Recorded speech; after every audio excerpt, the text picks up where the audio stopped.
أبي بسر دو بابد دسر موضوع قصة بكي بابد يكيمي حر ولات اللي چوارچوب سیاست دولي سنور جغرافیایی با حتما ببارد هیچ کس ناتوانه اما تعرض اگر ولاتی تربای به هر بونه که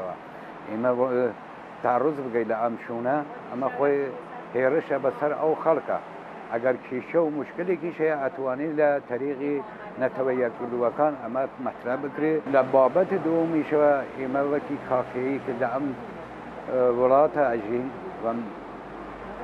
نفوس و کلتور و میجو اولاتین ولا براست من زور ناخوشه که ولاتی تربای هیرش بگی بسر ام ولات و دوای اویشه دان به هیچ ماو و مروایتی دان ننه لام بابته لحموی گرینتر اوی که بیدنگی کی زو ام بیدنگیه باعث ابی هیرشکار زورتر هیرش بگی کسی لبران بر نویسی ایمه حمله سنوری حریمی کردستان حمله سنوری خاکی عراقی فدرال مافی کمان ہے حتی بیدنگی حکومت فدرال عراقش اما جه پرسیاره جه رخنه لسری بدری بو بیدنگه تازه نیه یعنی او ایرشکرن دولت ترک بو خاکی کردستان تیبت بو بشی کردستان باشور دولت ترک اوا 22 سال دا کاتی شورشی آزادی لباکوری کردستان دستی پیکریه برابریه پارتیا کارکری کردستان تا استا او شریکی زور رو داوا شریکی بو رزگار کردن خاکی کردستان بو یعنی شریکی مشروع شرعی بو هاتی کردن اما او ایریش کردن لسر خاکی کی دروسه خو وکم بین باشور عرض کی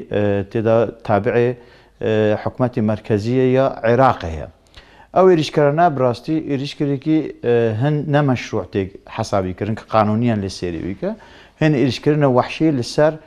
شهروند آزاد اوی تشتکی بسیط او جی رزگار کردن خاک خونه مافی خوی که اوی مافی کوهاتی خوردن لسر دستی او دجمنه وقت دجمن ترکیه او بیدنگی جی راستی جی تشتکی زور ناخوشه دبی ایرو حکومت عراق برسمی لشونی وقت متحده دنگی خوب بده حریم کردستان جی دبی او پیشگیری او بیدنگی نمینه یعنی دبی دنگ بده شرمزار بکه به تندی شرمزار بکه ایرو ایش کردن